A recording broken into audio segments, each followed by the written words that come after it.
What's up, ladies and gentlemen? Welcome to Black Man Unfiltered Network. Get your popcorn ready. Ladies, get your glass of wine together right now. Sip it, because we're about to take you on an emotional journey that you've never been on in your life.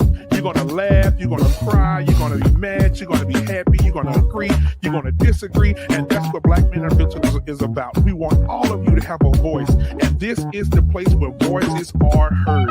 So thank you guys, because we're going to have the conversations that nobody else wants to have, and we're going to come to a medium, we're going to come to solutions, or we're going to agree to disagree, but you're in the right place to do it. Hit that subscribe button, hit that like button, and I want to introduce you guys to all the shows that's on the network coming up on this next slide. Peace!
Hello, this is Security Boss.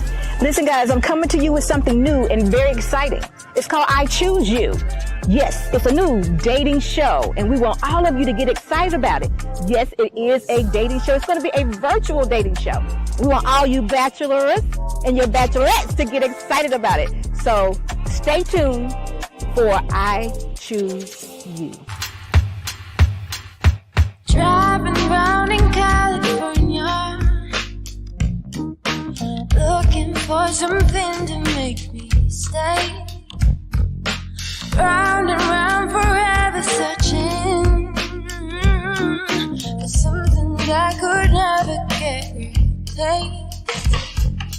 Don't need you to save me, but I just really need to be saved. I'm just so sick of waiting for any luck to come my way. Yeah.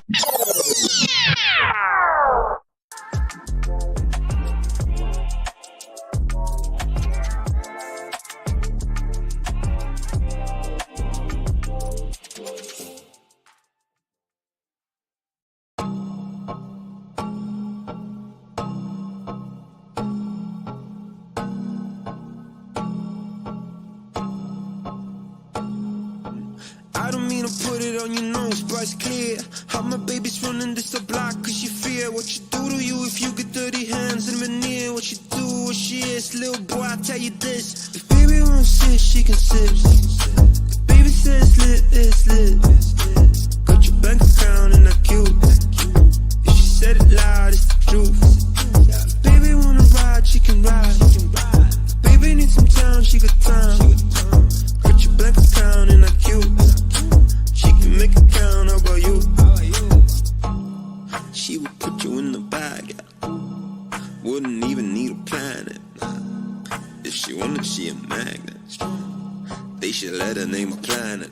Everything she drop like Corona, viral, make the world start over like I own her. She ain't about the set, but they really wanna throne her. Listen, she like bass, she like Hover. Self-employed, moving paper better than some Billy Boy. Made a choice on the regular, she bring a milli home. Click my phone, get my ass up, get a dinner going. Watch she out there, making sure that you all know. Baby won't sit, she can sit. Baby says lit, it's lit. Got your bank account and that cute. If she said loud, it's the truth. If baby wanna ride,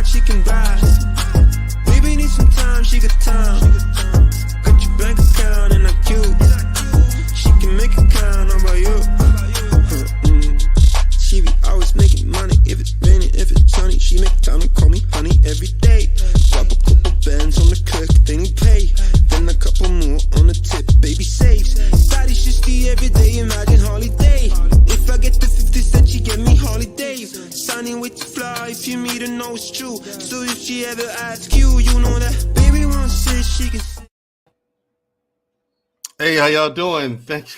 How y'all doing? How y'all doing? Thanks for coming. Happy Wednesday, everybody. It's hump day. You know what that means.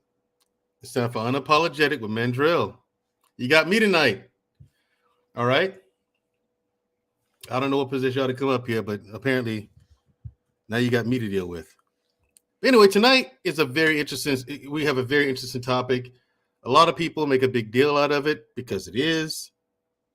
They go about it the wrong way, though, in my opinion. But first, let me pay my respects to the most important people, the people who make all this possible. The chat. Let's see who's getting the chat. Primal Studies. Thanks for coming, brother. Appreciate you coming out. You're always welcome. Let's see. Von Bryant.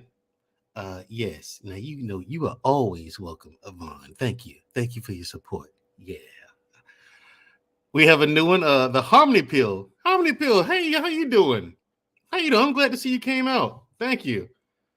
And I guess that's all the people are putting the thing in the chat. We got 15 watching, so that's a good thing. Thanks everybody for coming. So I have another special co-host tonight, a man whose wisdom is just simply beyond compare. All right, another guy like myself who's a personal trainer. Okay, a lot of you don't know that. I'm a man who wears many hats, not just this one. I also am a licensed and certified personal trainer. Corey Hago, what's going on? Dr. Bennett, see you in a second. Candid Ann. How are you, Candid Ann? All right.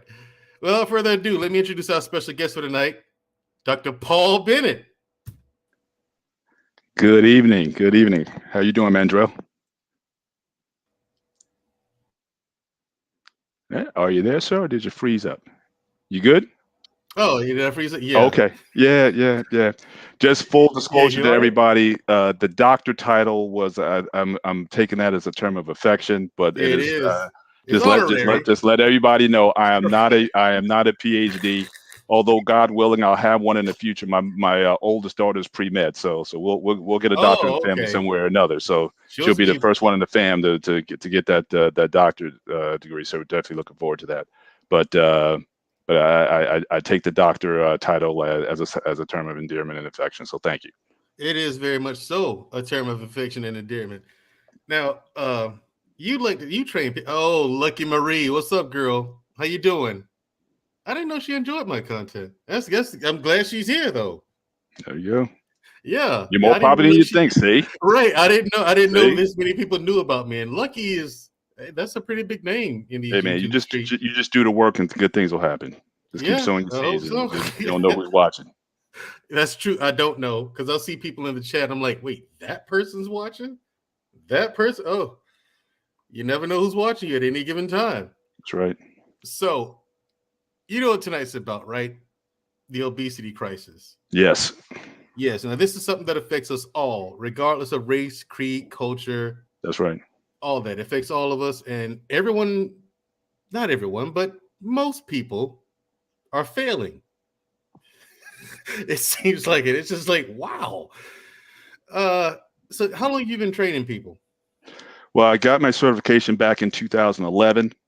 And so then I got into training 2012. I kind of went, pretty well into it. It's still my side hustle. Like I said, I'm in the IT field predominantly. So again, shout out to Canadian Born. So me and him, we can talk shop all day. But I've always been passionate about exercise and fitness. And I had come across a new training methodology that I really fell in love with. And when I found out there was going to be a certification for it, I jumped on it. And then I started helping people, so I still have a private clientele that I still maintain. But and I'm starting to branch out a little bit into online training, but I'm not embracing it as much. The only people I do online training with are those who've been with me hand to hand for a while. But it's definitely a passion, especially when it comes to, diet, nutrition, things like that. I'm also pretty passionate about those because, again, I see how that affects our community. And I'm also been brought in on several occasions to speak to different audiences, church groups, or what have you, on the diet, nutrition, on the issues and, ways how we can, ways people can be better informed about some of the choices that they're making. and to give some alternatives to, you know, how they can live their lives better. So on many occasions, before the pandemic, I was almost like on a weekly speaking schedule where people would bring me in to discuss, you know, various issues, take Q&As and whatnot, and you know, I would give them what I knew. So you know, definitely been in this for a while. Oh, okay. I heard that.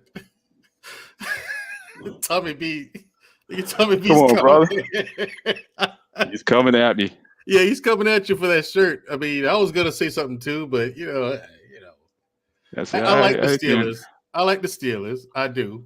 You know what I'm Yeah. saying? I don't like Oakland, the Raiders. See now, I'm like I said, I'm OG, so I go back to Steelers Oakland rivalry of the 70s. I mean, they were like, you know, that was before they got the Steelers and the Ravens. That was the rivalry. A Steelers Raiders game. That was it. So in fact, I was out in Vegas last year. I took a tour of the new stadium out there, and you know, I was bold enough to wear my Steelers shirt right in there. I took a picture with my Steelers gear on the 50-yard line of their stadium and whatnot. So I'm not hating because it was weird because you had the guy going through talking about the history of the Raiders and whatnot. I had to school on some things about the Raiders also. So again, I'm a fan of football, you know, Right. and so, you know, whether it be the Raiders, the Steelers, the Raiders, the Ravens, any of those teams, I just love the game. So, you know, so again, no hate on anybody. I respect the Cowboys. I'm not the Cowboy hater like everybody is, because I think when the Steelers and Cowboys are relevant, then the league is relevant. So I want to see another Steelers Cowboys Super Bowl. So I don't mind those guys getting back if they can. So it's all good. All right, I heard that. Like me, I got my back to the training. I got certified about 4 years ago. Okay. About 4 years ago, I found out about the NASM certification. So, immaculate. Okay, Tommy B. I found out about the NASM certification, Right. National Academy of Sports Medicine. Right. Mm-hmm. And I decided to take some time off of work. Yeah. You know what I'm saying? I decided to say, you know what, screw it, I'll retire. Because I looked at my financial situation. Because I was worried about that, you know, because I was like, I looked at everything. So this is how much I'm gonna bring in a month, residual income. Mm-hmm. Now let's see how much I got saved up. I looked at all that. I was like, man, what am I worried about? Because I worked so much, I wasn't really paying attention. You know what I mean? A lot of times I slept at work, and my apartment at the time, I used that to shower and sleep for the most part. And then I was back up and at them back at work, you know, and I wasn't spending any money. So and I was making a ridiculous salary, stupid money. You know what I'm saying? So I needed the mental break, though. The mental health was something I'm going to do a show on that as well. Mental health. Because that's largely overlooked. Yeah. The way I feel now and compared to that, geez, Louise, man. World's difference. And it comes to here, okay. Obesity. A lot of people get it confused what it is. A lot of people go by BMI charts. A lot of people just eyeball it, right? Right. I have problems with clients because I don't even have clients right now. You know what I'm saying? Like nobody wants to train. Right. By this time of the year, these gyms are kind of empty. There's just the regulars coming in, you know. So, I mean, people don't even know what obesity is. So, to tell you guys what obesity is not just about the weight you gain. It has to do with the type of weight you're gaining. Exactly. You know, there's two different types of weight gain. The first is that which is visceral adipose tissue. The second is muscle weight. You know what I'm saying? Correct. If you have more muscle than fat, that's fantastic. Right. So obesity has to do with the amount of visceral fat that you have on your body, and it's mostly around the midriff. Correct. Your midsection, the stomach area. You know what I mean? Yeah, it spreads to the hips and thighs and the chest, all over the body, basically. But it chiefly goes right to the gut, right? Well, especially in men. Especially in men. Yeah, that's especially in men. Mm-hmm. Now, the easiest way to tell what this is, okay, so look at how much you're carrying around your stomach. Now, my question to you is, what do you say to terms about being big bone, or this is just how my whole family looks like this? Well, yeah, I can't. Well, if you want to talk about the term accurately, I mean, you can't. That's something you can't change. So I don't worry about the moniker. I think I've been mostly have a lead foot. Growing, I was never the fastest of foot or what have you. I remember being one of the skinniest guys on my basketball team and on my football team, but I was always lagging in the back because I always just had heavy sort of club feet. So again, you could in a way you could call me big boned either. But as far as people used to use the term to justify their obesity, it was just an excuse. It was just saying, "Oh, I'm not fat. I'm just big bone." It's like, no, bones have nothing. You'd always better off if it was about your bones. Then it wouldn't be as much of an issue. You still look pretty skinny. You know what I mean? So again, it was just all these terms. So big bone used to be, that was like in the 70s and early 80s. Then we got to the mid to late 80s. Then we got to healthy. But that was the terms. Like, I'm not fat. I'm healthy. So healthy used to be the term. When I was in college, a lot of the women, they say, oh, I'm not fat, I'm healthy, you know. Yeah. And then the guys, we would have these gradients, from skinny to normal to healthy to obese to fat to whatever. So we had all these scales in terms of how we would grade women. So we kind of adopted it, but they started using it first.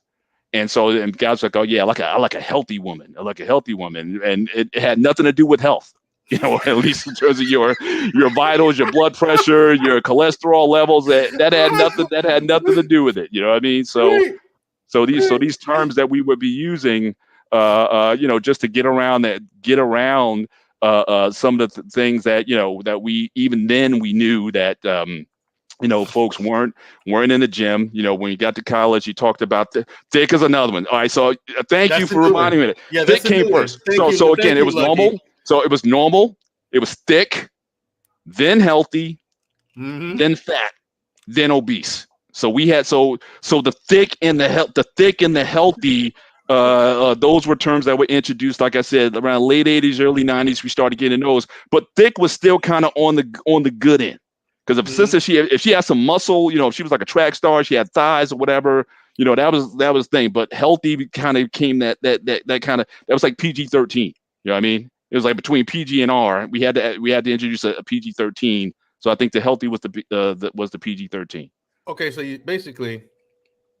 telling the woman she's fat, but in a nice way when you call her healthy. No, I'm saying we didn't necessarily use the term. I mean, again, they defined the terms. We didn't.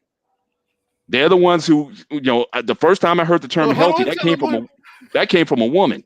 So women.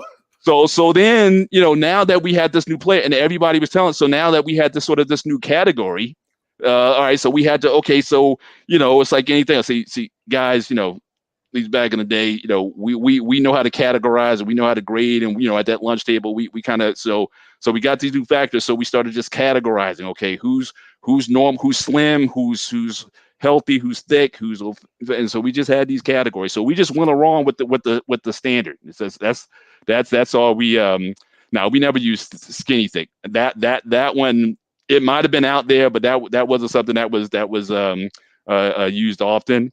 But they define the terms.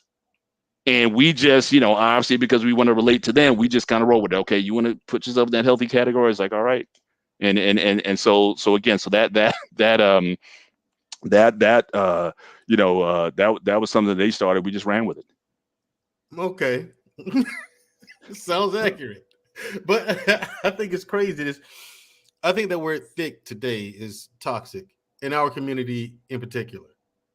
You know what I mean? Because everyone, not everyone, but a lot of women and men use that as an excuse to allow someone to be just overweight. You know what I mean? And say, oh man, yeah, look, and then I get into a conversation with my sister about it, right? She says, yeah, but y'all like thick women. I said, no, listen, that's a toy. That's a toy, all right? Yeah, we like it. Don't get me wrong, but you take it, you play with it for a while, and you send it back. Right. That's a toy.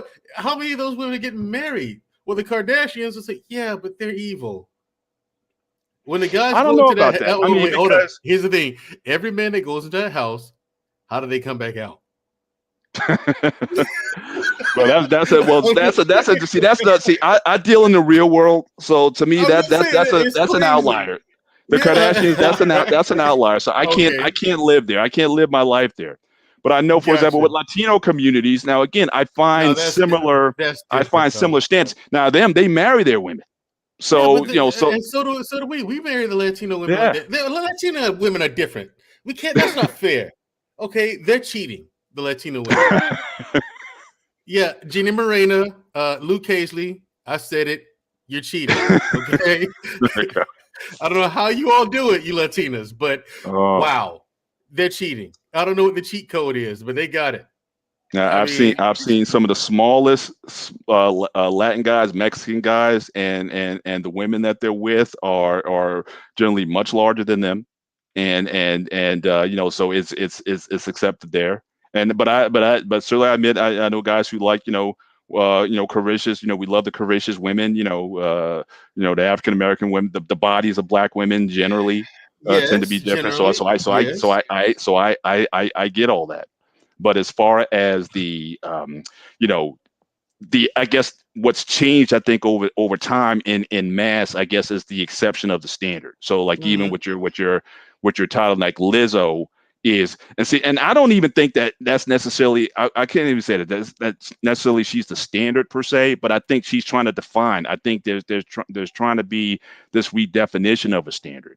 Before people talk about it casually, but it would definitely but I think she would definitely be one who's trying to, make that the new normal, if you will. And I think once you start having this social media space and you start having this, once you start having this space where you have more influence and whatnot, I think it becomes more dangerous, because I think before you used to have your social circles. And again, and everybody, now we talked about class circles. I think back in the day, I think a lot of times you would also have your sort of fitness circles. Like it'd be very rare. I remember back in the day when you had like a bunch of slim, thin women with an overweight girlfriend that they would want to be necessarily seen with, or that she would get necessarily the same popularity, or everybody kind of be around those who are of your same economic class, your same circle class, how you looked. So again, so you had all these divisions, but the obese person wasn't necessarily someone who was necessarily welcomed into your circle. If you were a guy, if you were around a lot of athletes all the time, the only guys who were obese on your team were like the old linemen on your football team. Guys where you want that mass to kind of work, in a team setting to your advantage. The big guy's normally the funny guy. And see, the thing is, the big guy knows he's big, right? You know what I'm saying? He knows he has to compensate with something else. Right. So but I don't think that big guys, I don't think it never caught on. Because again, I go back again. I'm Gen X. So again, I go back when fat was first. I'm on the caboose.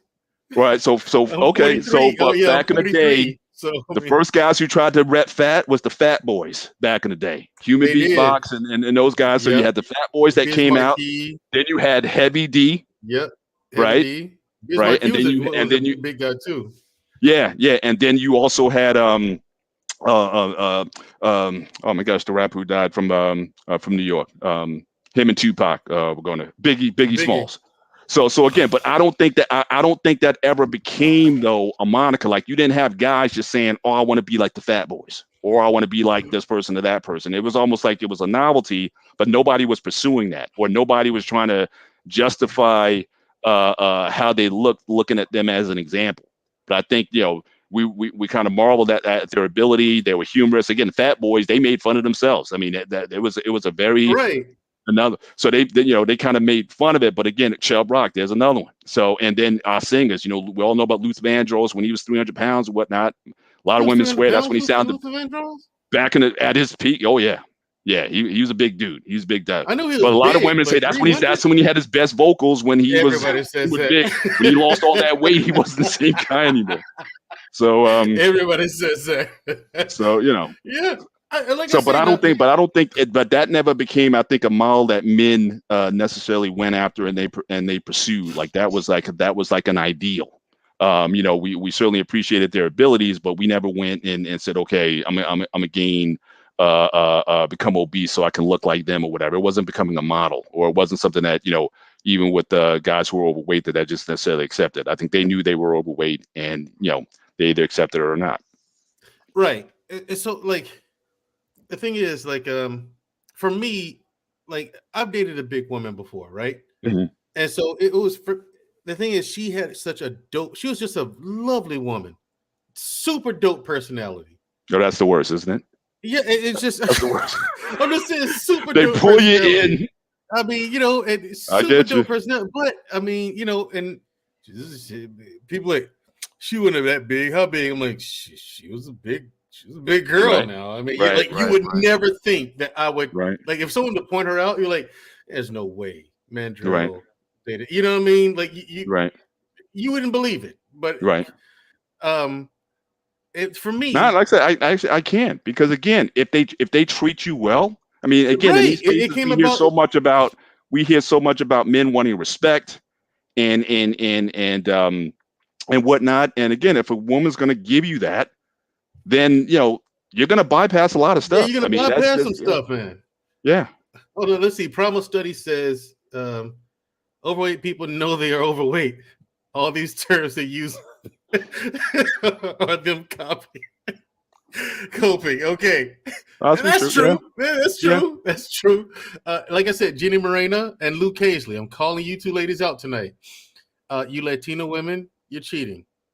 It's a cheat having that Latin blood. I don't know what it is that you ladies, because the thing is, African American women, Black women, they're meant to have, genetically, we have athletic bodies. Mm-hmm. Okay, we have athletic bodies. Men, we have athletic bodies. Women, athletic bodies. Flojo, track stars, you know what I'm saying? Yeah. Basketball, we're athletic people. Latino women, I don't even know what you call it. Divine, I mean, just sublime. Absolutely gorgeous. Well, it's different type. I think someone said earlier. There's different types of Latino. Because a lot of Latinos have a lot of African blood in them also. We know that as well. So right. There's distinctions that you have to make within the populations as well. Yeah, that's true. Would you date Lizzo? No, I would not. And the thing is, Lizzo is big with an absolutely horrible personality. So that's why. I mean, like, you've got nothing going there. I don't care about money. I don't need a woman's money to survive, Dr. Bennett. You know what I'm saying? So why do I care? But she's rich. I'm like, so? I'm almost. So what I mean? If I keep going the way I'm going, but is it the weight? That's like I said. If Lizzo treated you like the woman that you were talking about earlier, that was super nice, okay. Now we can came home and she was. Now we can sit at the table and talk about something. All right. Now we can have a conversation. we ain't signing. Thanks for coming, money. Thanks for coming. Hey, what's up? Yeah. No, Black people should not be this big. That's absolutely right. Black people should not be this big. And to me, the problem is not so much the size. It is, but the worst part for me is the biggest thing for me. It's a health risk. You know what I'm saying? If I'm going to be with someone, I want you to be around for a while. Right. You know what I'm saying? So for instance, Gabrielle Sidibe, no, definitely not. Mandrell seems like he likes the warm hugs. Doesn't every man like warm hugs? Listen nonsense these guys are talking. Every man likes warm hugs. True. Mandrell, you can't say her personality is bad when you don't even see it. When you don't ever see it. Wow. Is that a big girl joke, Tommy B, or clarify? Probably. And think of all the healthcare problems they will bring with them down the road. Here's the thing. Exactly. And I'm going to get a list. I just happen to have a list, Primal Studies, of a few of them. Okay. High blood pressure, hypertension, high LDL cholesterol, low HDL cholesterol, or high levels of triglyceride,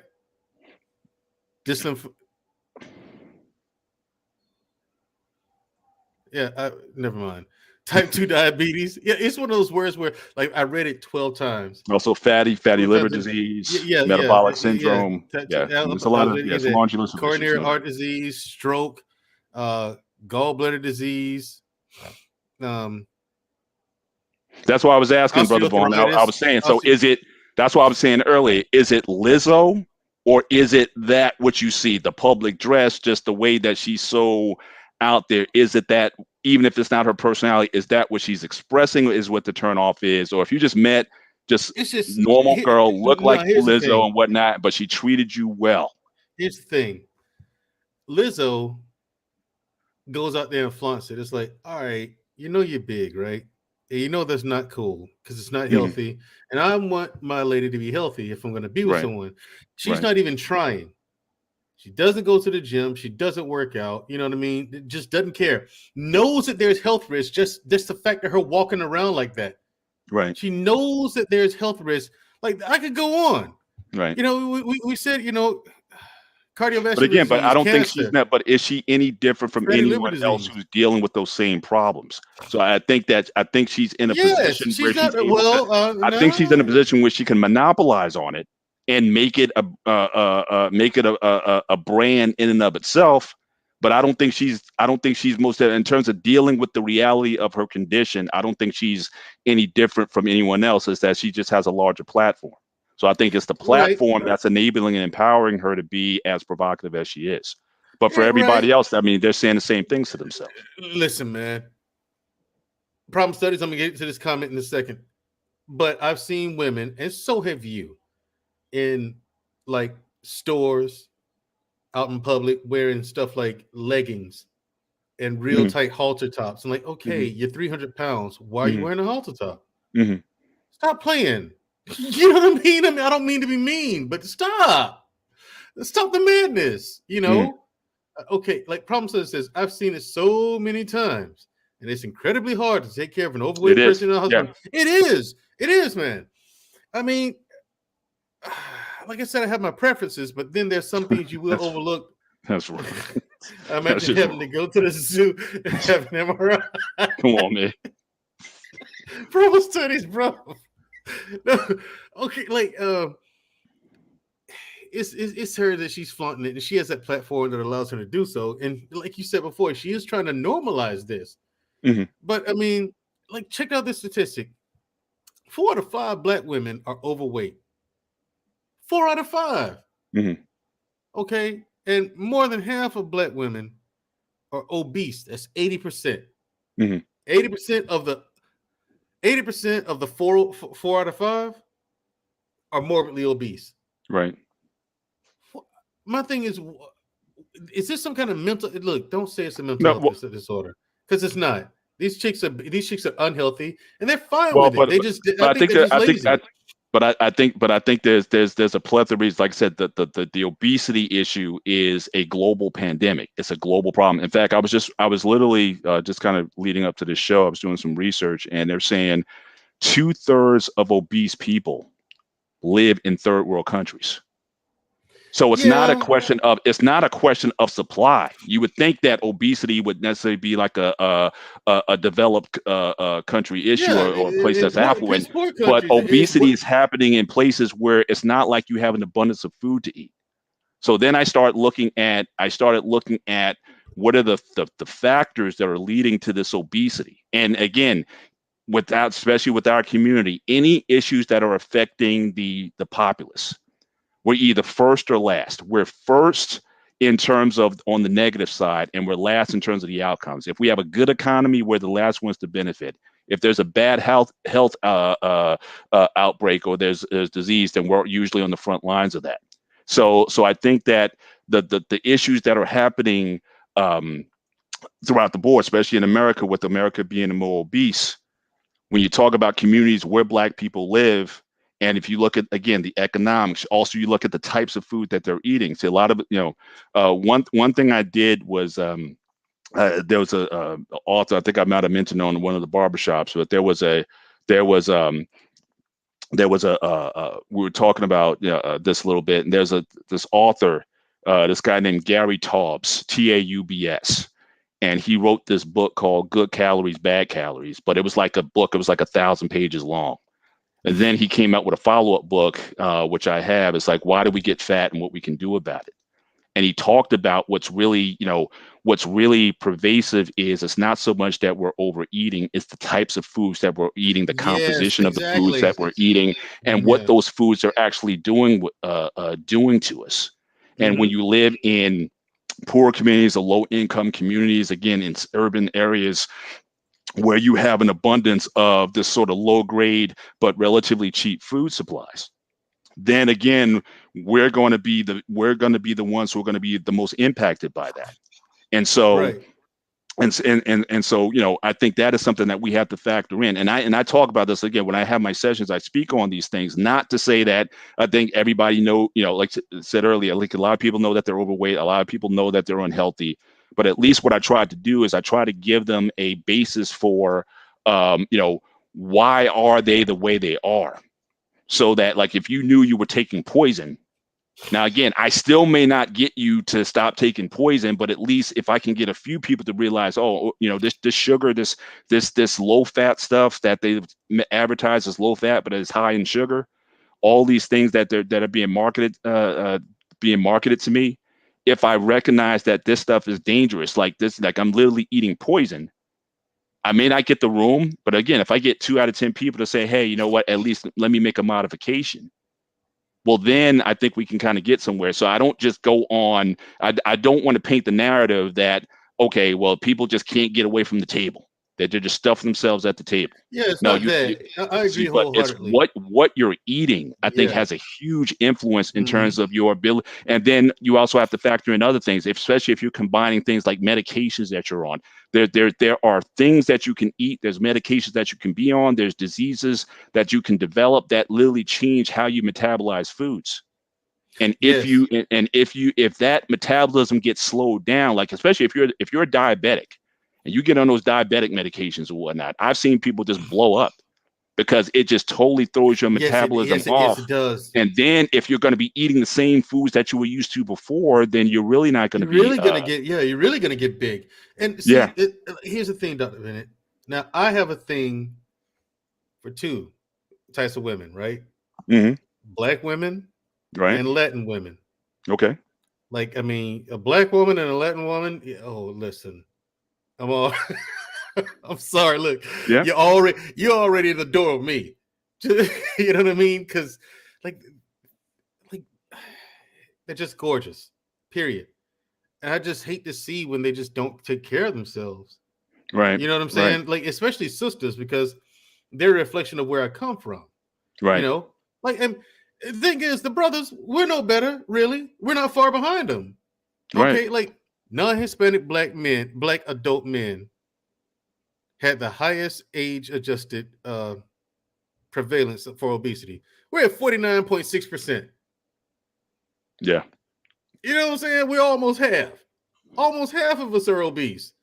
So, I mean, like, I hear Kevin Samuels talk to women all the time about, he puts out the stat all the time. And I did research. I went to the CDC. I went to the Department of Health and everything like that. You know what I mean? I also went to the site the source that he cites all the time, Black Demographics. Right. And I went everywhere. And across the board, it does say that 80% of African American women are overweight, and 80% of that number is obese. Right. So that's true. I've been to 4 different sources. They all say the same thing. What's up, New Growth? Food right. is very addictive. Yeah, it is. It's not really the food. The thing is, it's not really the food. It's the sugar. That's what we get into. Yeah, that's what we get into. But I wanted to put out this stat for the ladies.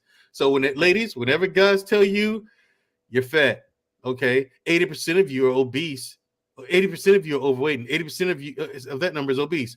Cool. Just say, okay, almost half of y'all obese.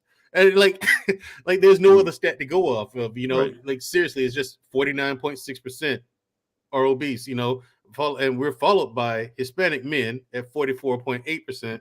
Right. White adults, 42.2%. And listen, I wasn't even surprised at this one. Okay. Asians, 17.4. Well, it depends. If you go to the Polynesian countries, now I also looked up a stat of the 10 highest obesity rates in the world, and most of them are in the Pacific, in the Pacific Islands. So you talk about the Samoans, you talk about the Polynesians, No, you're where talking about it's them. in yeah. So that there, it's I think America, I think is 10th on the list of in terms of most obese nations in the world. I think the average is about 36.2%. Obese, but I think the number one island, it's just a small island, but that number one place, I think the obesity rate was like 61% of the population. Man. Yeah, It's one of you the know Samoan islands out there. Yeah, that's true. yeah. Now, Problem Studies dug up the statistic. Yeah, he's right. He's absolutely right about this. It's like I said, it's ladies.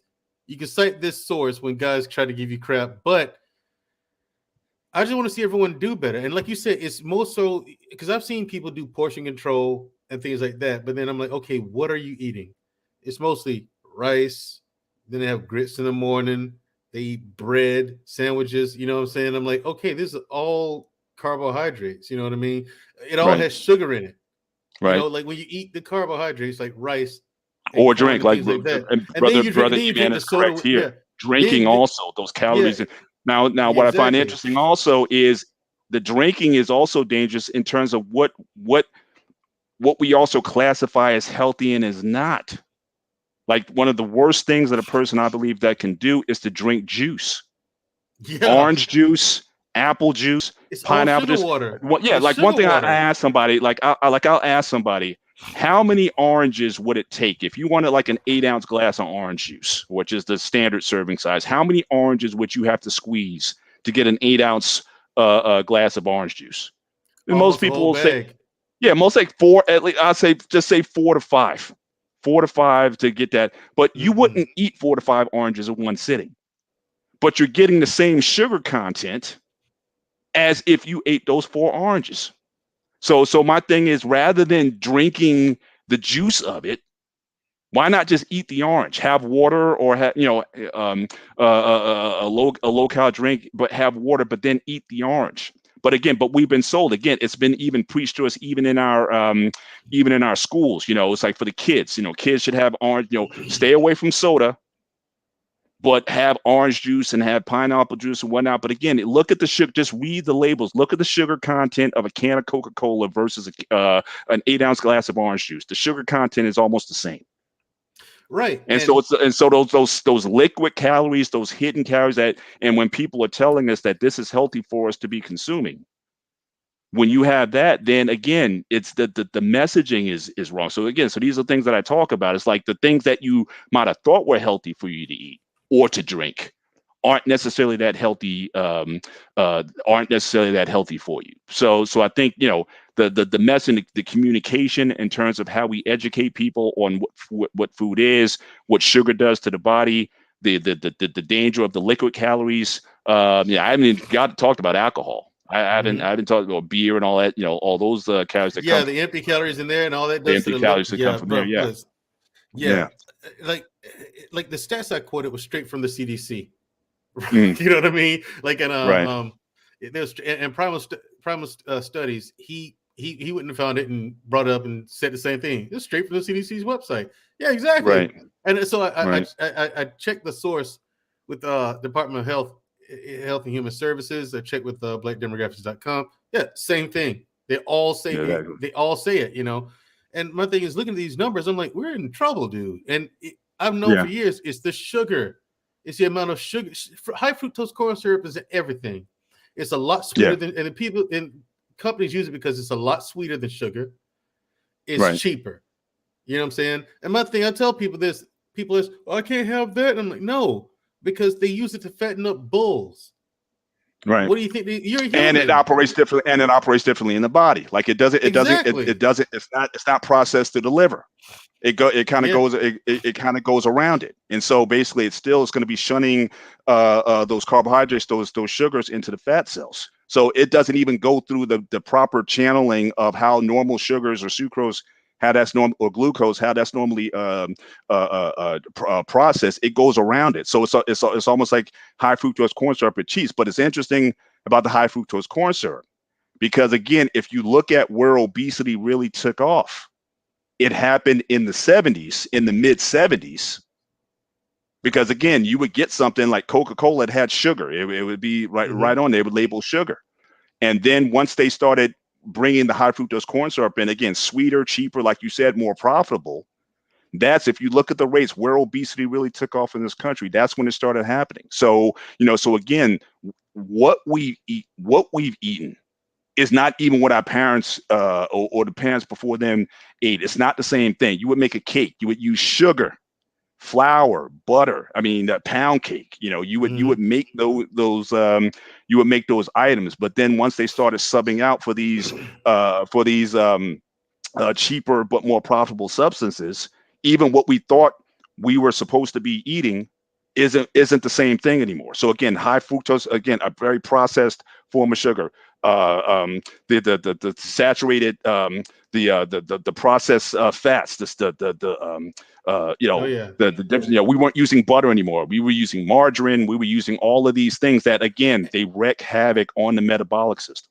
And margarine, it tripped me out when I found out that margarine was like one molecule away from plastic.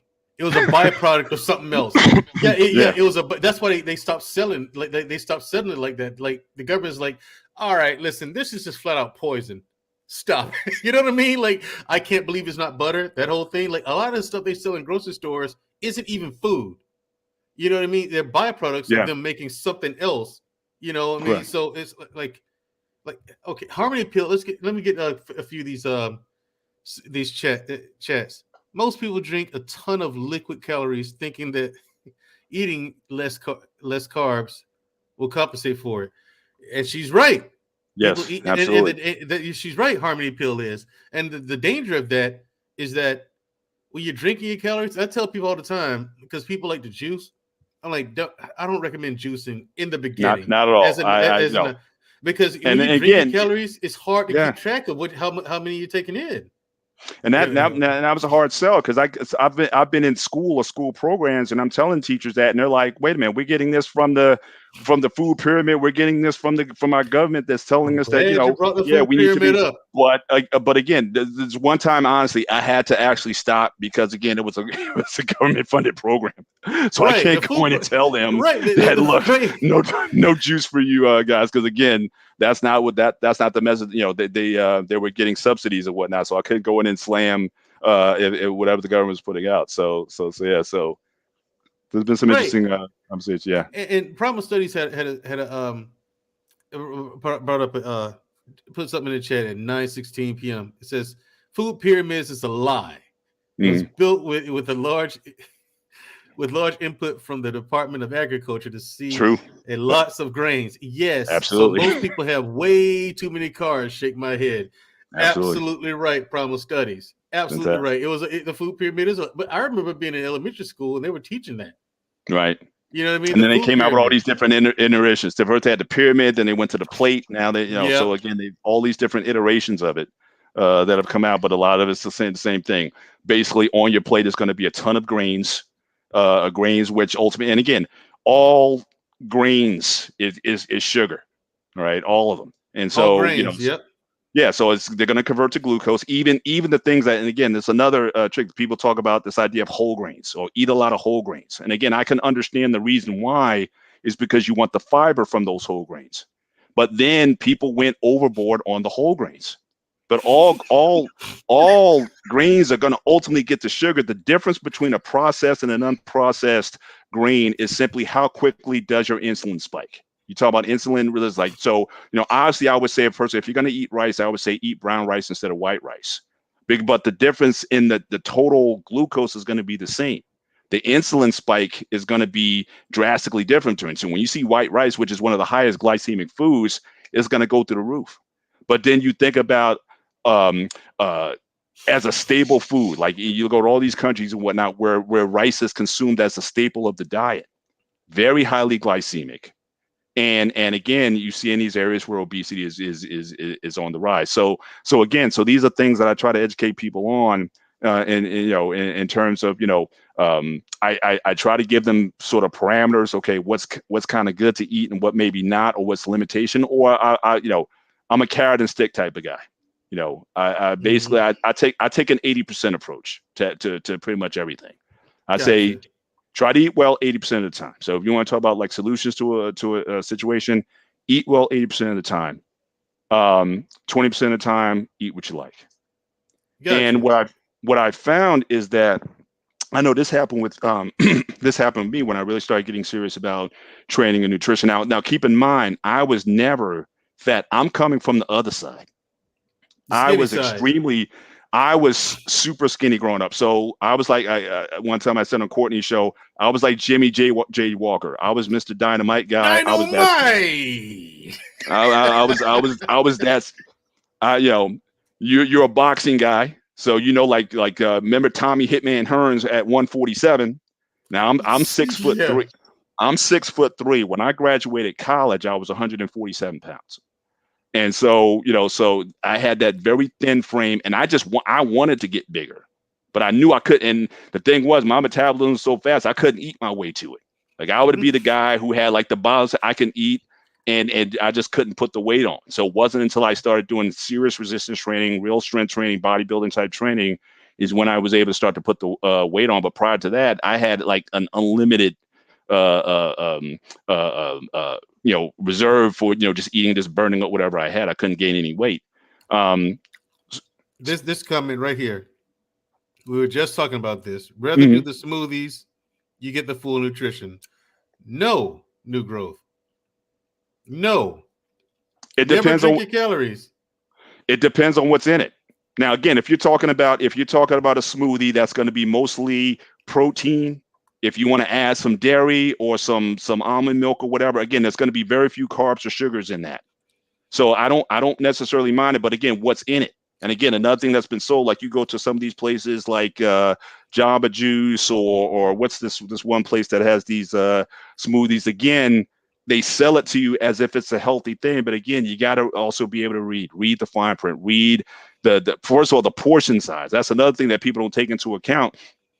Oftentimes when you buy something, the portion size is meant for more than one person. Yeah. So that means you have to double. Yeah. You have to double the amount that's in that of the calories that you're truly taking in. Another example I talk about is cereal, like breakfast cereal, and we all, if you read a label of any one of the sugar. Yeah, but not only that, but the portion size. Like, the portion size on most like corn flakes or whatever, it's not even a full cup. It's like 2/3 of a cup. But how many people eat 2/3 of a cup of cereal? We get that big old bowl and we fill it up where it's got peaks on it. We don't even have it level. There's peaks. We put the peak mountain on it, and then we pour the sugar in. So you could be actually eating 5 or 6 times the sugar and the calories and everything that is in it. Because again, people just eat until they're full. They don't eat with the purpose to say they don't eat to fuel. They eat, they just eat as if, that's going to be their last meal. Right. How much water should how much water should a person drink per day? People are dehydrated and do not know. Personally, I'll tell you what. I think this is 64 ounces. And, right. When I'm on, you see me on different panels all the time, right? Mm-hmm. When I'm on a panel, you see me drinking from this all the time. Right. I might go because my activity level is extremely high right now. I might have 4 of these a day. 4? Yeah. Wow. And the thing is, it's not like I'm peeing all the time either. Like I'm sweating just that much all day. You're sweating. I'm sweating just that much all day. I'll tell you the story about how I gained as much weight as I have in a minute. But let's answer this question. A lot of people say that you should drink a gallon of water a day. I don't agree with that unless you're actually working out, unless you're really active. Yeah, I would say. I mean, I would go with this. Here is one case I may go with the standard where you said about the 8 glasses or whatever. And I'm not as hard on if you get it through, if you want to have a diet soda, if you get it through milk or whatever. I'm not so hard in terms of the form that it comes in. But yeah, I think we kind of went a little overboard on that. We're talking about drink 2 gallons of water. Again, you're not the only guys I've seen that drink that much is the 300-pound bodybuilder in the gym. And when he starts to cut for the show, so he needs to cut the water or whatnot. But I think people kind of went a little overboard on the water as well. I mean, I think a gallon for most people, I think is a bit much. I would even cut that down to half. But I do agree that a lot of people, it's like they say when you're thirsty or when you feel thirsty, you've already been dehydrated for a certain period of time. So I agree with that. And so again, the ideal, I like what you do. You just kind of drink throughout the day. Like I constantly have a cup, and I can easily do 16, or the bottled water where I can easily do a 16, and I'll go through 3, 4, 5 of those a day, depending on what I'm doing. If I'm working out, I can go through 2 bottles. But I try not. But I don't go crazy with that. I mean, everybody's gonna have have one here, half your body weight, but I think a lot of people kind of go to the extremes with that. But it's but I've also seen people where it's very easy, especially you get so caught up in everything, you just forget to drink. And so yeah. Here's one, like Bethany Aliana put a chat in at like 918, right? Mm. I thought this was a very good question. How often are genetics considered in obesity, diabetes, etc.? How often are genetics included in there? It's a factor. I don't think they're sold on. In fact, I was looking at one of those articles today also. I think in some cases they said it could be like to 25%. Some people rate higher. It's different in different populations of people. But obviously, if you are coming from 2 obese parents, then your chances, I think, of being obese, or that at least being a factor, because again, it's also not just about the genetics, but it's also about the habits. The reason why the parents are obese, again, what are they eating? Because usually the kids eat what the parents eat. Or the lifestyle that they have is usually what the parents have. So it's hard to kind of split those out. But I think certainly it is a fact. I mean, we know diabetes is hereditary. I mean, how many times you go to a doctor and you do that screening, and one of the first questions they ask, do you have a family history of diabetes? So I think certainly diabetes is definitely has a hereditary component to it. But as far as is obesity hereditary, I think most would say yes. I think where the argument is as to what extent, what percentage of it is habits, what percentage of it is genetics. But even still, the big takeaway is, even if there's a genetic component to it, it still doesn't have to be a limiting factor in terms of the habits that you do, the tasks that you take not to be obese or to lose weight, that you should still be able to do so if you're willing to do what it takes to do that. So they don't want to use that as a crux to say, oh, well, it's just in your genes, so there's nothing you can do about it. I think no one wants to co-sign on that. Yeah, I'm with you on that. Like, so to answer your question, the water, he and I both agree. The gallon a day, if you're not working out a lot, it's too much. Me, I drink, like I said, the bottle is 64 ounces.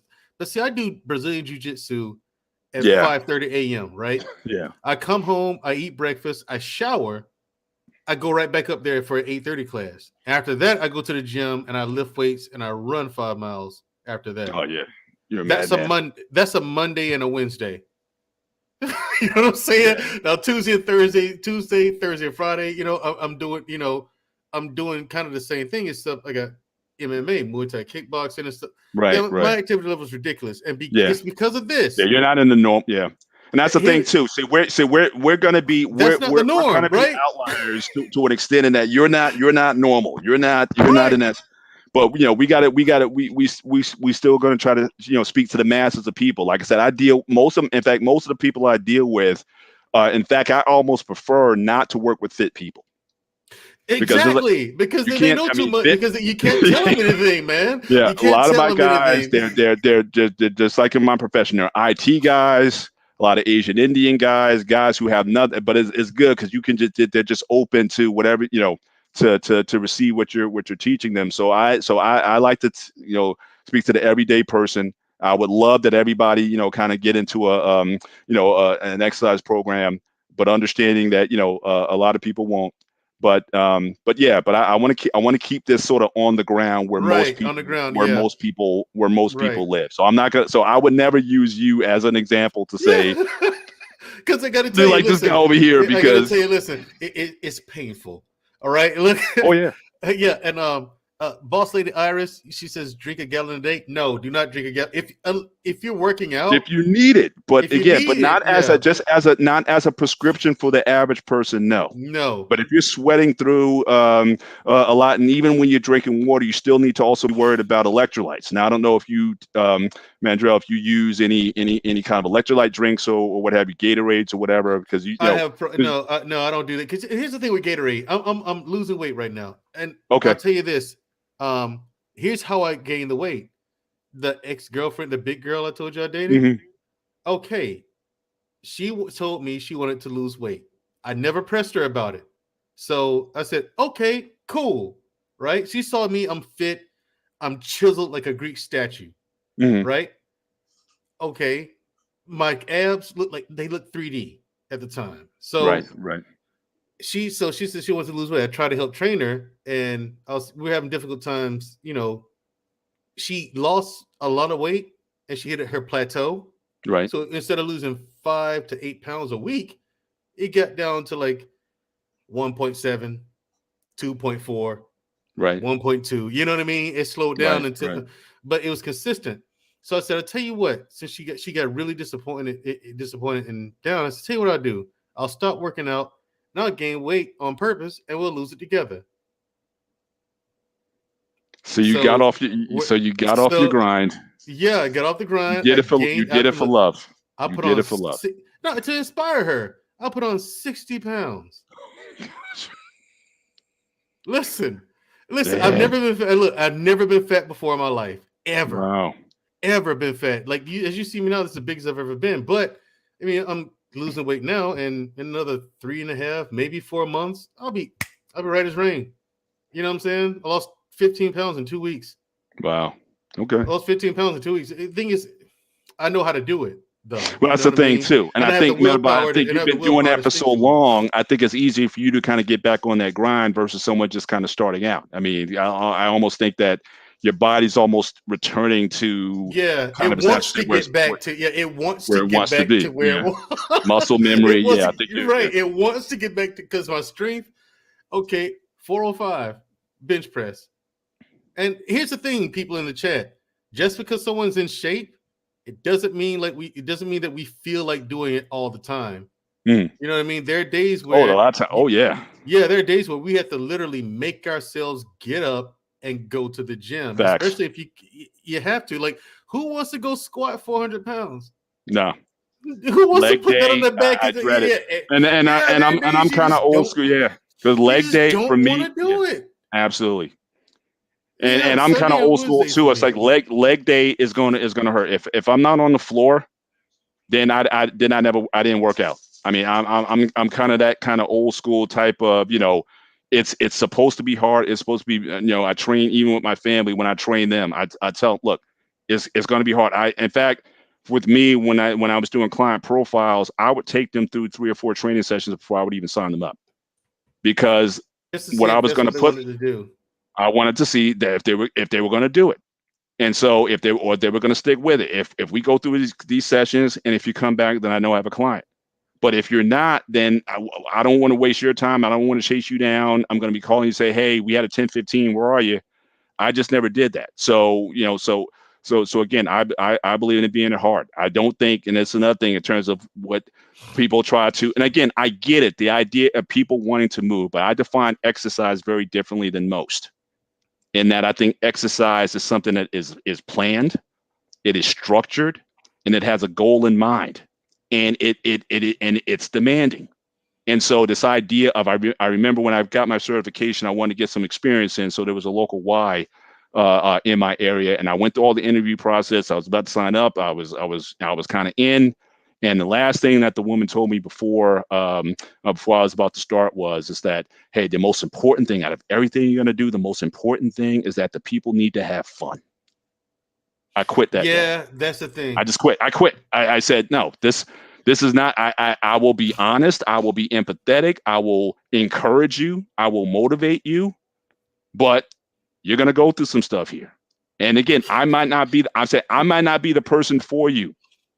But if you train with me, this is what we're going to do. And yes, it's going to be demanding. You're going to be sore the next day. I'm not going to do anything stupid. I'm not going to have you squatting on a medicine ball or anything like that. So those crazy ridiculous stuff. We're going to be doing basic stuff, but I'm going to demand effort out of you to a point where and what I'm trying to do is I'm trying to also get you to mentally say, hey, Did you give it 100% in this workout? I want you to be able to walk away saying, and that's what I really grade the progress on. Can you tell me that you gave 100%? If you didn't, then you're going to have to live with that. And I've had guys come back and say, you know what, last week I kept a couple reps in the tank that I knew I could have got, but I just didn't feel like doing them that day. And so, so again, when I get people getting the mental and the physical sort of working together, then then that's where I really measure my progress. But I think, but exercise is hard. And I think we don't do anyone a service in saying that, okay, yes, just be fun and easy and everyone's laughing and smiling and clapping and whatnot. I think it needs to be safe, but I think it needs to be demanding if you want to, have those changes, have those metabolic changes in the body. So that's another thing I think we need to, tell people also the truth about, what it takes to, if you want to make changes, in terms of your fitness and your outlook. Nice. Absolutely. I agree. Well, let's introduce people who decided to come up on the panel and give us their take on it. We ain't signing shit. Our man from China, Meow.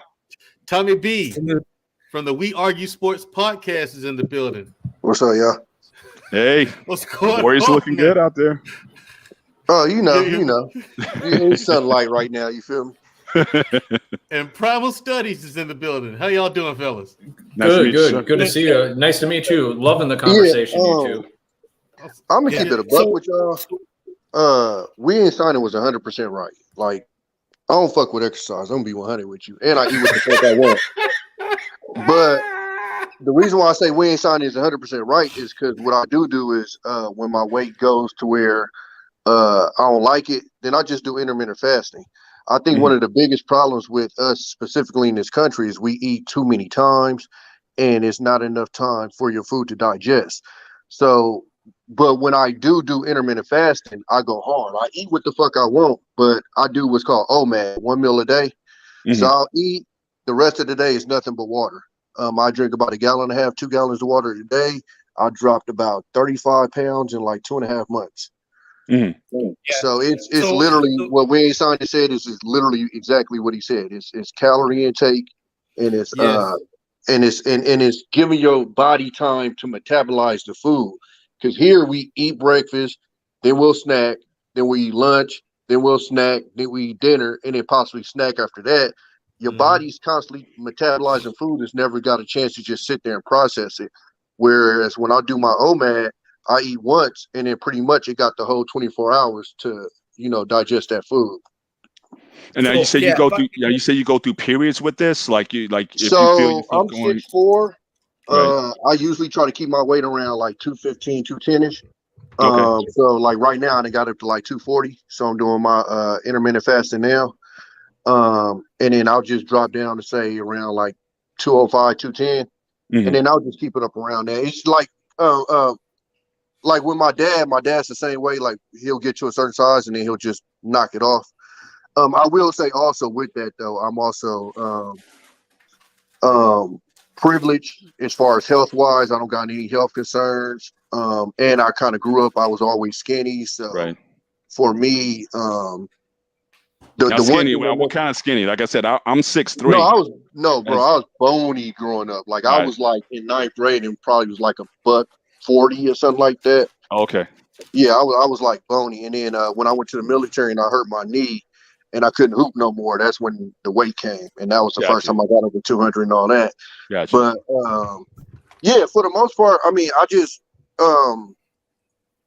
don't fuck with exercise too much. But one thing I will tell people to do, especially if you got girls, get them in a sport because, a lot of females might take this the wrong way, but once they turn 18, they get lazy as fuck. Like, I'm just being 100 with you. Like, when they in high school and middle school and stuff, they forced to do PE and sports and stuff like that. A lot of these girls, once they turn 18, that's the last bit of walking, jogging, any of that shit they gonna do for a minute. It's over that freshman 15. Yeah. So I wanted to hop in as well because I used to be 350 pounds and same height as Tommy, and now I'm at 250. I'm also trying to get down to 200. Yeah, we got a team here, guys. Hold up. We got 6'4", 6'4", 6'3", You got a couple I'm more only balls, I'm man. only 5'9", so I'm gonna be point guard for you. It'll be all There right. you go. So, Yeah. And I'm 5'8". yeah, but You ain't signing. What were you saying? We got to move you to Yeah, shooting so- guard. Brother Mandrell's So, got some, Black Man's got some size on him too. We need to recruit him.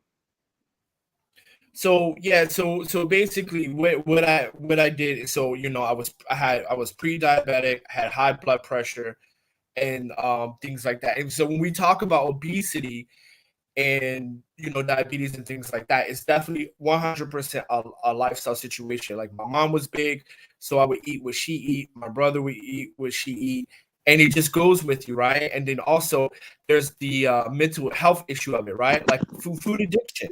Right. Yeah. I like to this day, I love food. Right. If I'm happy, I'll eat. If I'm sad, I'll eat things like that. Right. So when we talk about weight loss, you got to talk about fixing your emotional state, and then you have to fix your body. So for example, the reason why I say that diabetes is 100% lifestyle is because we know people who get diabetes have too much fat in their pancreas and their liver. Mhm. Your pancreas and liver cannot burn fat, right? It's designed to burn sugar. Right. So fatty liver is just that fat that your liver can't get expelled because it doesn't know how to expel fat. Correct. Fat in the pancreas, right? And it goes from insulin resistance, which is a little bit of fat in your pancreas, to now diabetes, right? And then they say there's no cure, but actually there is. You can look at Dr. Fung, Dr. Cadwell, and the McDougall diet, right? They have all consistently cured diabetes just by fasting, right? When you fast, it allows your body to pull the fat out of the organs, out of your heart, out of your liver, and your pancreas, where it doesn't belong. And so one of the things that I did to lose over 100 pounds is one, I did rolling fast. So 72 hours don't eat, and then 1 day eat. And I'll do that combined with ADF, alternative day fasting. So eat 1 day, don't eat the other day. And then another thing I did, I switched completely to a plant-based whole food diet. No processed foods whatsoever, no meat whatsoever, just vegetables, starches, and fruit. So I kind of want to push back on the fruit, like smoothies and stuff like that. Fruit is okay. People don't gain weight or get sick from eating fruit, right? It's actually the processed sugars. I agree with you. Now, let me just reflect a little about that. I just want to make sure I make my point clear. I'm not saying that fruit, I never said fruit is bad for you. I encourage the consumption of fruit. When I was talking about specifically was fruit juice. So like I said, so the example that I used was, if you would have, like I said, an 8-ounce glass of orange juice, it's going to take you about 4 oranges to get that 8-ounce glass of orange juice. So you're eating the sugar, and you're also, especially if you're not taking the pulp from the orange, you're removing the fiber from it. So I'm saying I would rather you eat the orange rather than drink an orange juice product that's going to have, that's going to be mostly have a lot more sugar than the orange itself. That's the point I was making. You should have, you should have the fiber offsets the sugar, right? Correct. The fiber Yes. offsets the sugar, but Absolutely. your brain runs off sugar. So my point is, though, even if because like there's a guy, Joe Cross, he juiced for 60 days, and he lost like 80 pounds or something like that. So it's okay, but you can't. I would not buy like juice from the supermarket because you got the additives and preservatives. The things you definitely want to do, you want to stay away from processed foods. Yeah. And so when we talk about obesity and a solution, number one, you got to switch to a plant-based diet. You got to fast, because fasting is going to cure the organs, right? Because when we're talking about obesity, because there's difference between overweight and obesity. If you want to lose weight as an obese person, you have to clean out your organs, and then the weight loss automatically comes. The reason why you're obese is because your organs are not functioning properly. Now, if we're talking 30 pounds, stuff like that, get into gym, do it. But if we're talking like 150 pounds like myself and over, I didn't do any exercise because first I had to heal my body. I had to heal my pancreas. There's a metabolic issue that you need to fix. And then the weight started to come off. But other than that, I definitely agree with you guys. But it's definitely about healing. And when we talk about solutions, we definitely got to talk about learning how to eat, right? Because I didn't know how to eat. I didn't learn how to eat until I was 38 years old. I had no idea how to eat or how to have a balanced diet. Number two, getting over the food addiction as a food addict, because even in the Bible it says, what is it like? Overeating it's like putting a knife to your throat. I'm misquoting it, but it's in there where it talks about it talks about gluttony. Yeah, I mean it's gluttony, right? And it says there's a phrase in there. It's like when you do that, it's like putting. I can't remember the beforehand, but when you do that, it's like putting a knife to your throat. Mm-hmm. So yeah, and so I just want to kind of add that to it, and then so a salute to Black Satin, and yeah, I'll pass the mic. Awesome. Right. Wait, just a minute, Tommy. I want to show an example of like to make things easy for people. Like you can go to your grocer's freezer, and Pit Sweet Farms makes they have some like a variety of vegetables. Like this one I hold in my bag now. You put this, you drizzle it with olive oil, season it a little bit. You know what I'm saying? And you put it in the oven for about 20 minutes. And this one has Brussels sprouts, butternut squash, and onions, right here. You can get this. And the thing is, look at the calorie count. It has about 5 servings in it, and it's 50 calories per serving. That's the thing, people. Vegetables are not high in calories. No. At all. You can eat a lot. Yeah, and the thing is, I'll have a whole bag of this, right? I have a cup of black beans, cooked black beans, and I have a chicken breast. You know that I leave. I let the chicken breast. I let it marinate overnight. You know what I'm saying? And I can't. There are times where I can't finish it all. You know what I'm saying? It's just so much of the vegetables. It's like I can't finish all this. I have to save it for later. So like later on, I'll finish it. You know what I'm saying? And the whole meal is about 480 calories. Yeah. The whole meal is about 480 calories. So I'm on a customized diet now of 1,800 calories. I have say I eat this twice for lunch and dinner. 480 calories. I mean, I got plenty of calories to spare. And protein powders for people who lift weights like myself and run. I use Orgain. I use this one. It's called Orgain. The brand is called Orgain. It's a organic plant-based protein powder. And they got a bunch of different flavors. Like this one I have. This is my favorite. This one's my favorite. It's chocolate peanut butter flavor. So if you're looking for a good protein powder, check that out. Looking for good vegetables, go to your grocer's freezers and look at Pit Sweet Farms. This is not the only combination of vegetables they have in there. They got a bunch of different ones. Try them out. And please, people, for the love of God, season your food. Do not walk around here. Yeah, I don't know. Yeah, I think a lot of people. Yeah, people got into the bodybuilding thing, and it's like this steamed chicken breast and whatnot. I'm like, wait a minute, unless you're trying to go sub 4% body fat on stage or whatever. No, it's okay to season your food. Yeah, thank you, Mr. Bennett.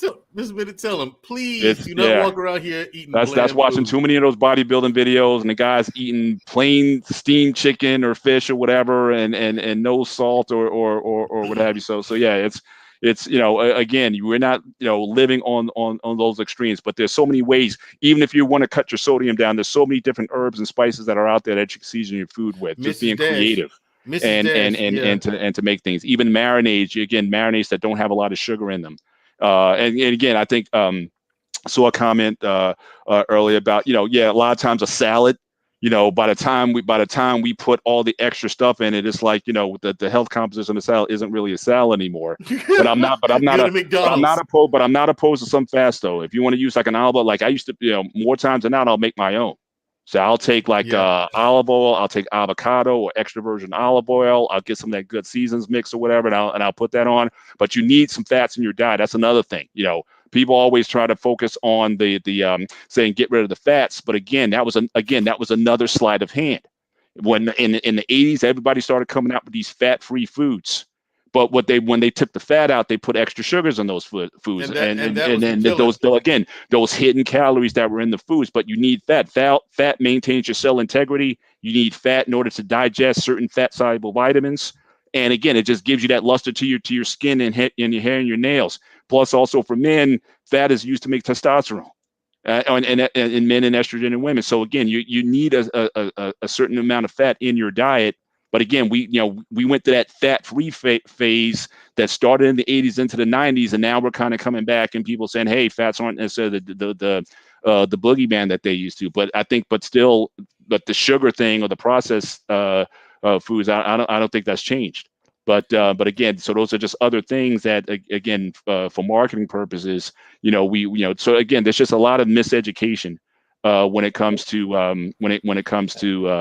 the food source. But so like and I can't speak for like obesity, that's a whole nother thing, like Rio Finey was saying. But as far as like the weight loss, one thing that I tried to do to not make it as complicated, because if you read the comments, or if you even listen to some of what y'all say, it just sounds super complicated.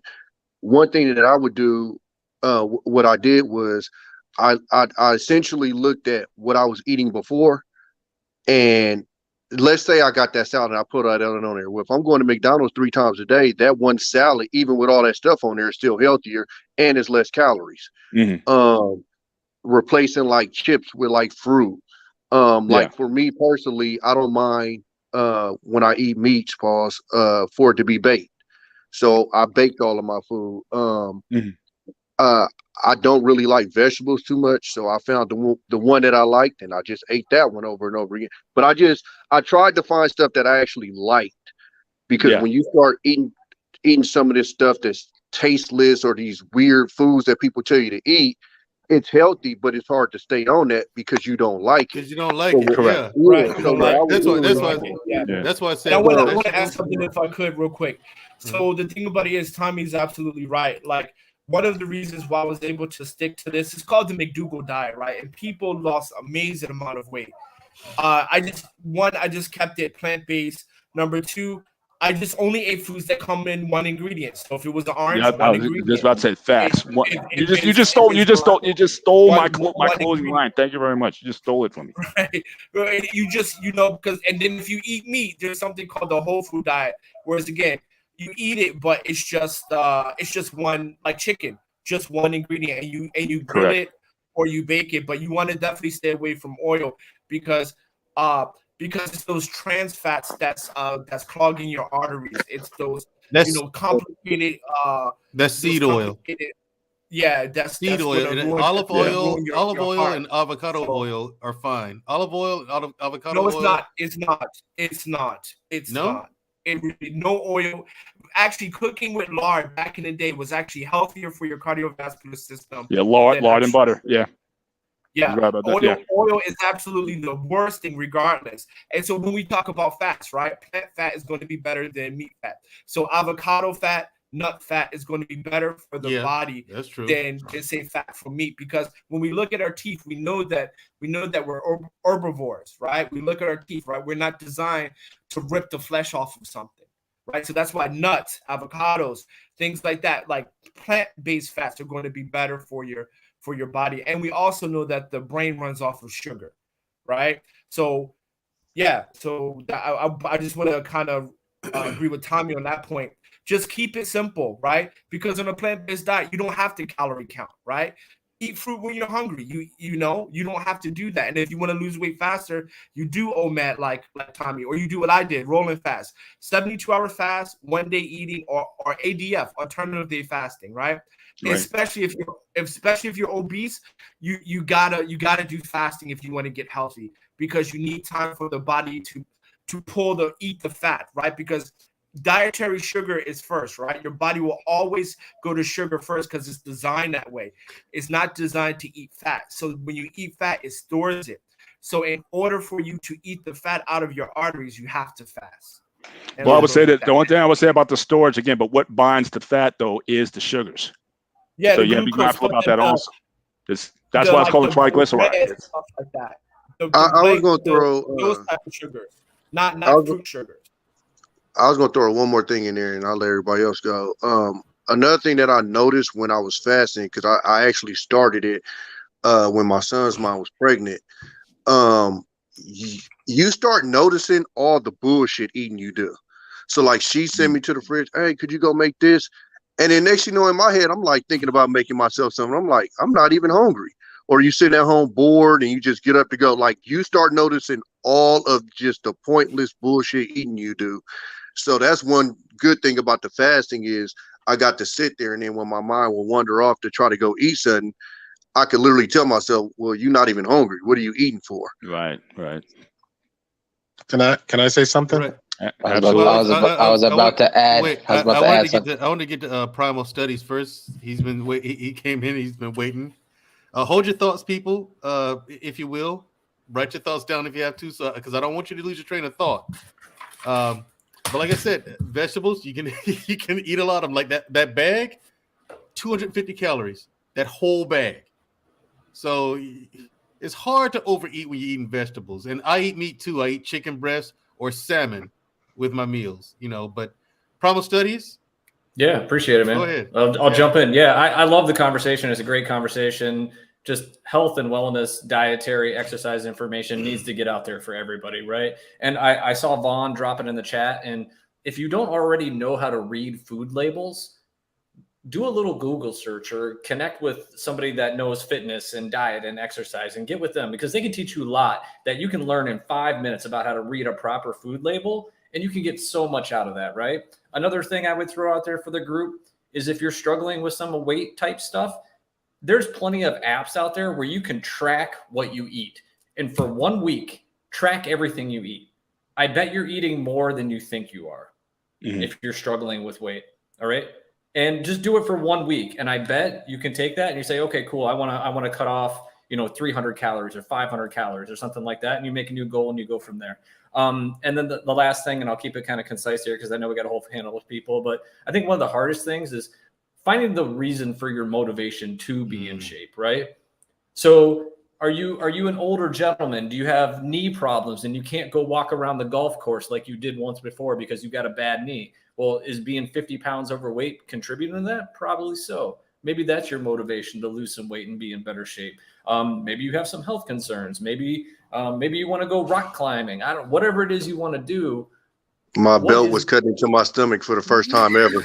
There you go, man. But you got to find your motivation, right? Because that's the hard part about dietary and exercise and weight loss and it's the awesome thing and the hard thing about that is nobody can do it for you. Like people can coach you, people can point you in the right direction, but you have to be the one that does it, right? So find your reason why. That's kind of what I want to leave you all with. That's a great point. And it's got to be something that, it can't be just metrics and numbers, because I can, because again, we also talk about body composition. You can have two people, both two women, they both weigh 150 pounds, but one is 35% body fat and the other one's 20% body fat. But that dress that you put on may fit differently on the one with the lower body fat. So again, the motivation I always use is, look, do you care how much you weigh? Because a lot of times when I train people, I'm really not using the scale. So do you care about getting into those jeans that you used to wear or that dresses you want to wear? So I think at the same time, I think you have to make the goals at the end of the day. I use numbers in order to track workouts, but the goal itself has to be something that's emotional and something that they can relate to. So getting into that dress, or I'm going on vacation, I need to lose a few pounds or whatever before I want to get into that swimsuit or whatever. So you have to be able to tie. We can't just go with the numbers and the body fat percentages and whatnot. Again, that moves very few people.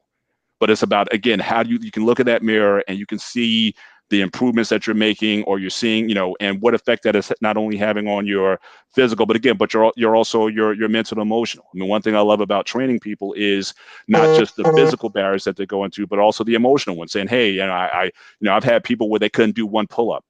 Now they're doing 12 and 15 pull-ups and whatnot, and how it just permeates into all aspects of their life. I mean, how they work on their jobs, how they with their relationship that they have, the confidence that they have.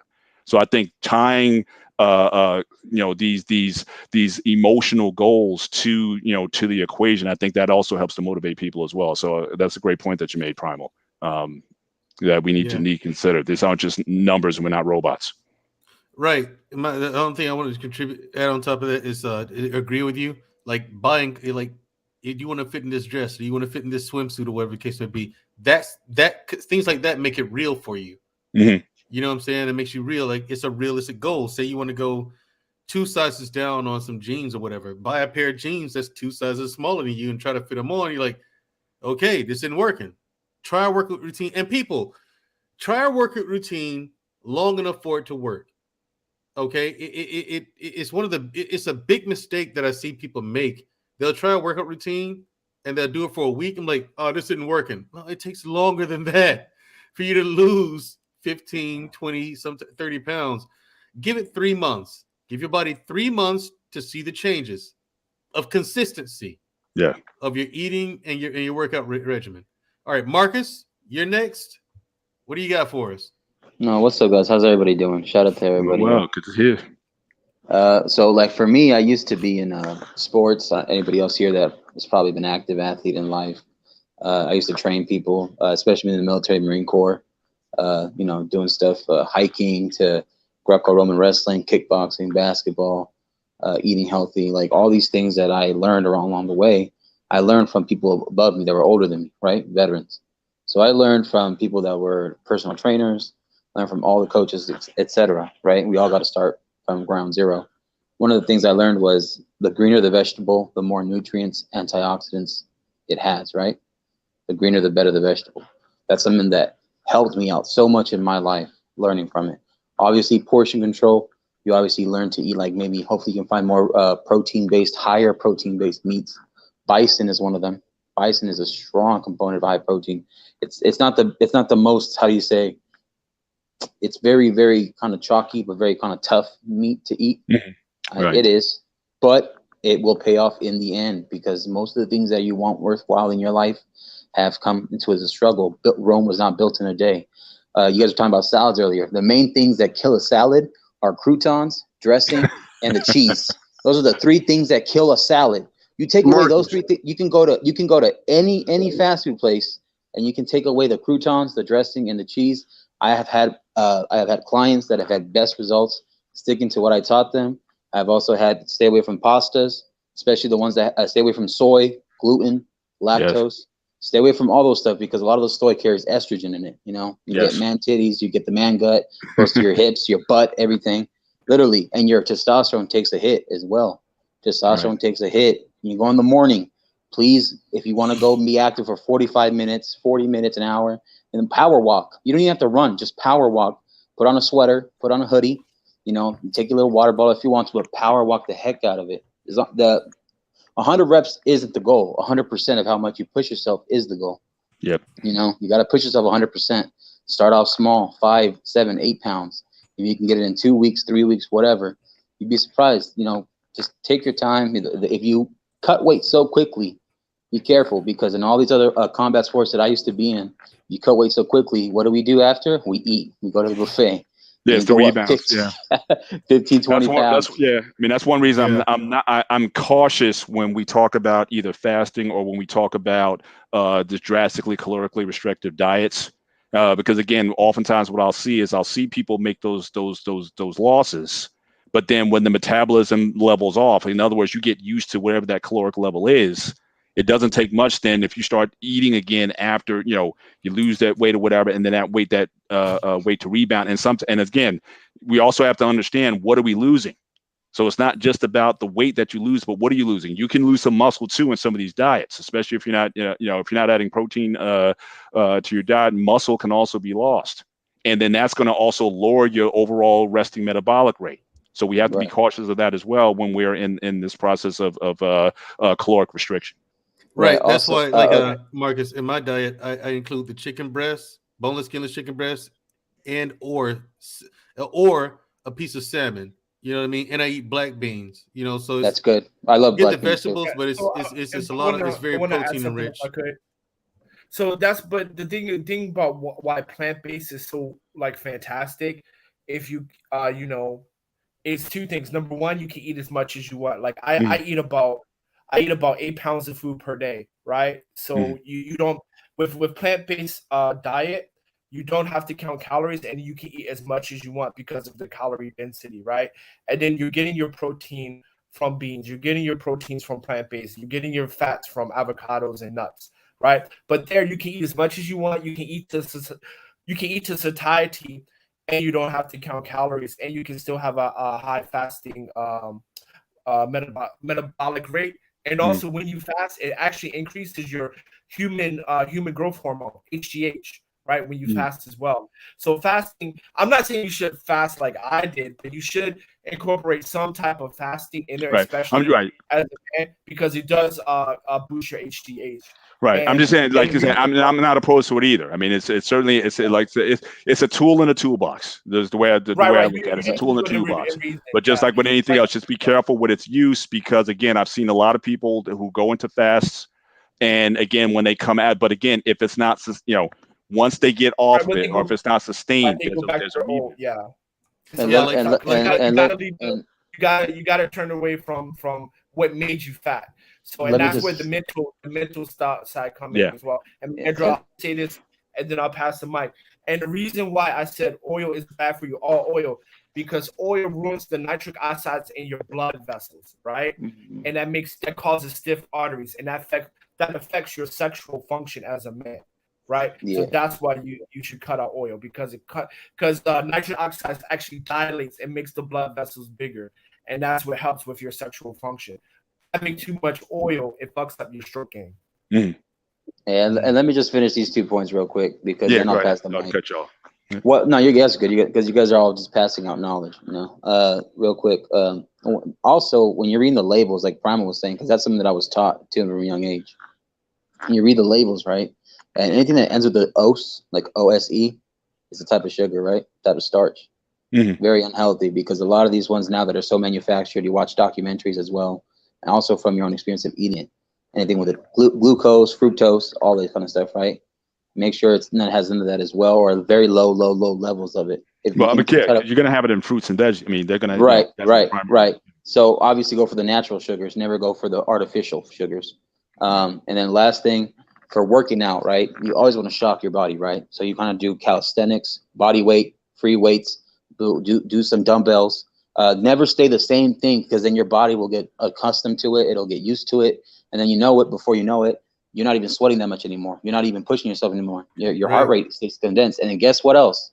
Also, make sure you know what aesthetic and dynamic stretching is, because I see a lot of people sometimes back in the day when they used to do the same thing I would do. I would do cool down stretches for the beginning of a workout and not even feel warmed up. You do aesthetic to warm up, or you do dynamic to warm up, and do aesthetic to cool down, right? That's like how you do it. A cold rubber band, right? Exactly. So you don't want to you don't want to do that. You want to learn how to warm ups. Do running knees, right? High knees and stuff. Do Frankensteins. Do some what are those called? The leapfrogs, like the jump frog ones, right? You do stuff like that to warm up your body, get it pumped up, get the fuel running, get the blood running, and then once you're done with your full workout, then you can do aesthetic stretching. That's what you do. That's a good point. And like even me, even though I'm an experienced lifter in the gym, I still go in there. I get on an exercise bike. I get on an elliptical machine. I get on a treadmill or an arc trainer or the Jacob's ladder. Like, I mean, that's the best piece of cardio equipment known to mankind, in my opinion, man. Listen, but I do something for like 5, maybe 10 minutes just to get the blood flowing. I do warm up, before I get out there, on the floor and lift, Yeah, absolutely. And just real quick, if you can do different types of cardio, like I do basketball, you can do hiking, you do swimming. Swimming sprints help a lot. Stairmaster. The elliptical, I don't really use as much because it cuts the least amount of calories in that machine. It does. But if people that are injured, people that are therapeutic, people that are coming back into rehab, that is a good machine to use to help you out, help you with your strength and get you back up if that's the case. But other than that, I usually stick to the ones that burn more fat and burn more calories. And that's the Stairmaster, treadmill with speed and incline, and other sports or swimming, etc., hiking. Right. And wind sprints. People don't overlook those sprints. You want to burn calories, that's a good way to do it. Yeah, sprints, fartleks, yeah. Rather than doing a static over time, do explosive or do the intervals. Yeah, I do those. And always do your cardio after you lift weights so you can flush out the lactic acid. Yeah. Always do it after you lift weights. Now, that being said, from Gray Pill Podcast, the host of the Gray Pill Podcast, fantastic content over there, people. Go over there and check his channel out. Gray Pill. Yes, sir. Go over to Gray Pill's channel, like and subscribe. And what do you have to contribute to today? everybody has so much great knowledge and information, but I want to keep it on the basic level because I was a motivational coach for a couple of years, and Tommy B said something that kind of hit home because people, because a lot of stuff you are saying, and I don't take this wrong, but it to the regular Joe, if it comes off like overwhelming, right? You're saying, all these extra stuff. It's like I got to write it down, I got to Google it, I got to do all this other stuff. So I want the viewers to know and to recognize, go back, come back on the replay, check it out, take the time out to dissect what these guys are saying, right? Because it's a lot of great food for health. There's a lot of great food for thought. Do not overthink all this stuff when it comes down to your health. Yes, focus on what's best for you, right? Take that time out to work on yourself. Like Primal said himself, hey, if you don't know the basics of just reading certain things and you think you do, no, go to another professional, a licensed one, somebody that has more experience, not just a year, a lot of years experience that does this for a living. Don't be looking at these people on these IG and Facebooks, and because they're doing this crazy stuff, take your time out. I knew a woman, and I'll keep it short because I just want to come in and I heard Primal, and I heard my boy Marcus and Mr. Bennett and We Ain't Signing saying some great stuff. So I'm not even gonna overwhelm it because this is what everybody needs in these conversations, and they get overwhelmed, they get drowned out. I know a woman that was like 300 plus pounds. All she did is got up and start walking. And she smoked all the time. And the only reason that it works for yourself is nobody can't tell you to do these things. It got to be for you. She said the only reason she stopped smoking because she was washing her son's clothes and she smelled her cigarette smoke on her son's clothes. So that gave her the motivation to just stop. So she looked ways into stopping that. So you find every little trigger, just like Tommy B said, hey, I did intermittent fasting for a day or two, and now I start realizing other things myself. I'd say I eliminate all the no-nos, sugar, fatty, greasy foods, right? I don't even bring it in my house because I know if I put a 5-pound or 6-pound bag of sugar in my cabinet, I'm making me some sweet tea. I'm making me some ghetto Kool-Aid. I know what I'm going to do with that bad boy. It's the South, man. It's the South. We drink sweet tea with a lot of sugar down here. Exactly. And when I came in and screwed the North, because we will buy our sweet teas from McDonald's and stuff like that. In the South, they give you free refills, so you know how addictive that is. Yeah. Well, I think we adopted that because even up here you get most free refills. Up exactly. Here, so we stole from hustle you guys. We hustle, Mr. Bennett. We hustle our refills up the North, bro. We hustle for hours, but when I come down here and they giving it out, I'm bringing in big cups just to get my refill. And guess what? My end result was a kidney stone. I'm like, it's my fault. Nah, am I? So again, fellas, I appreciate y'all giving out this great knowledge. Mandrell, I hope you take, because I think the conversation I thought it was something else with the thumbnail, whatever. But I hope you take the time out to clip just this whole portion of the healthier side of it, so it can get recycled on his channel, so people can actually know, like, yo, this is some healthy stuff but people need to listen to. These are some great tips they can write down. So with that, I'll leave y'all gentlemen with that. All right, appreciate Peace it. out, J-Pill. Thanks. I think people in general eat unhealthy. That's why I said, and again, my advice is more for people that's just overweight, not obese. But generally, people just eat unhealthy as hell. So for me, it was just easy to just replace meals that I would eat that would be unhealthy. So instead of eating a cheeseburger, I'd eat baked fish or baked chicken. Right. And it wasn't a big deal to me because I like those too. Right. And then what made it easier for me too is I meal prepped it. So I would have it already set out for the week. So then you have the ease of just, throwing it in the air fryer, throwing it in the microwave, and then it's done. So then you don't have the excuse of, well, I ain't feel like cooking. Right. But I think that's a lot simpler way for people to do it. Just like, because the way I thought about it was like, because I would eat, I didn't necessarily calorie count, or I almost didn't even want to say I healthy ate, because like I would eat baked fish, then because I didn't want to just have a bland meal, I'd have like macaroni and cheese.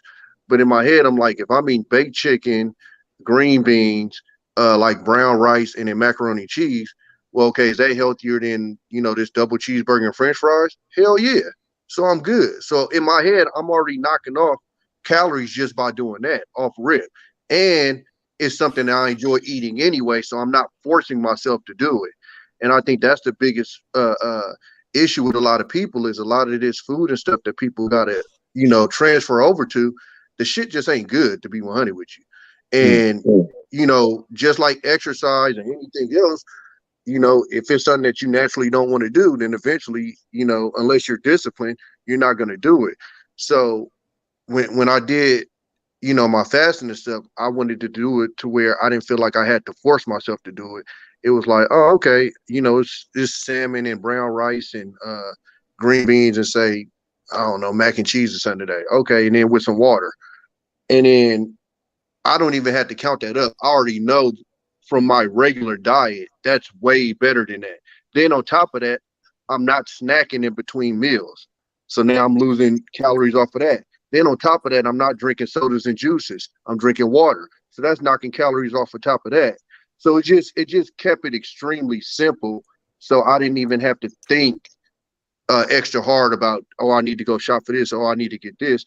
I almost shopped the same. I just changed the way that I kind of ate it. And again, even if people don't like what we ain't signing is that's kind of a tough one where you do the 72 hours. And even with me, with the 1 meal a day, it's kind of tough for people. But even they split them into different hours. So you can do 18 and 4, which just means you got a 4-hour window to eat, and 18 hours where you don't. You can do 16-8, where it's 8-hour window where you eat, and in 16 hours you don't eat anything, you just drink water. So it's different ways of going at it. Kind of some of the fasting that me and we ain't signing is kind of more, it's going to push you a little bit more.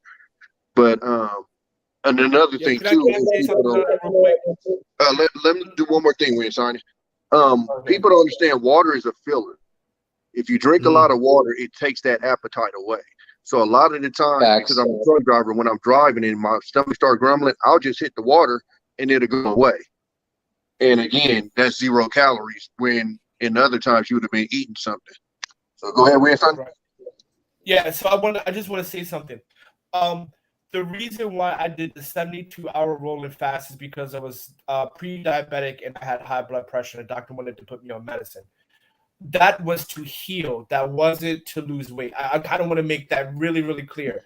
That was to heal my body. That was definitely not for weight loss because that was highly motivated. My father died of a heart attack and my grandfather died of a heart attack. So I was highly motivated to heal my body. And I did the research and it says that fasting will heal those 2 issues. That definitely wasn't for weight loss. And if you don't have those kind of situations, I definitely would not recommend that. That was 100% for healing. But I do want to, and I will close with this. One thing people don't really focus on a lot when we're talking about obesity and overweight is the addiction to food and the mental health. I tried so many times to lose weight through exercise and diet, whatever. It was only after I got counseling and recognized my food addiction and put different therapies in place that I was ready to lose the weight. And I think that we overlook that because a lot of us come from disadvantaged households or single parent households where, mom would just put hamburgers in front of you to eat, or mom would put pizza because she's too tired to cook because she was working all day. So I would say for me, what helped me was to get counseling first and recognize my addiction and focus on that first. And then everything else kind of fell in line because I'm an advocate of losing weight is about healing yourself. It's either healing your mental state or healing your organs. And then the weight is the byproduct of fixing the root of the cause. And for me, it was food addiction. And I'm still an addict, but I know what I need to do to manage that because I can walk past a hamburger and that's all I can think about for the rest of the day. But now I have coping mechanisms to help me deal with that. So that would just be my advice, right? Focus on your mental health first. See if you have that kind of addiction. Fix that, and then everything else will fall into line. Awesome. Really good advice. Yeah, I didn't get a chance to touch on that, and I didn't get a chance to touch on supplements. Yeah, people in the audience, please, when it comes to supplements, don't focus so much on that, okay? If you're just starting out, you don't need to worry about supplements. If you're not used to working out and you're just starting out, supplementation is not something you need to worry about. Like me, I supplement, and I do take a lot of supplements, but I know what I'm missing in my diet that I need to supplement for. You know what I mean? I don't drink dairy. I don't eat dairy. So I get calcium supplements. We ain't Sonic turned me onto a new Sonic, MK7 supplement, MK7. Trying that out. And I see the difference. You know what I mean? So only when you get to the point where you lost a significant amount of weight and you're ready to transition to other workout routines or whatever the case may be. But in the beginning, no. Give yourself at least 6 months to a year of consistency. Then think about supplementation. You know what I mean? But in the beginning, no, don't even worry about it. Save your money. Right. I agree. And I know full well with the working out, I'm doing too much. So don't follow my model. Don't follow my model. You're a psycho. Yeah, I'm trying to get look. This I was going to make He's trying to cut weight. Yeah, before Black Man Unfiltered approached me, I was going to make a YouTube channel about fitness, but I was going to record every workout I did, and I'm still recording every workout I do. But so I'm recording the entire process. You know what I'm saying? I was going to make a YouTube channel about that, but now I was like, yeah, but what else am I going to talk about after I'm done? You know what I mean? I was stuck right there. So I just like, never mind.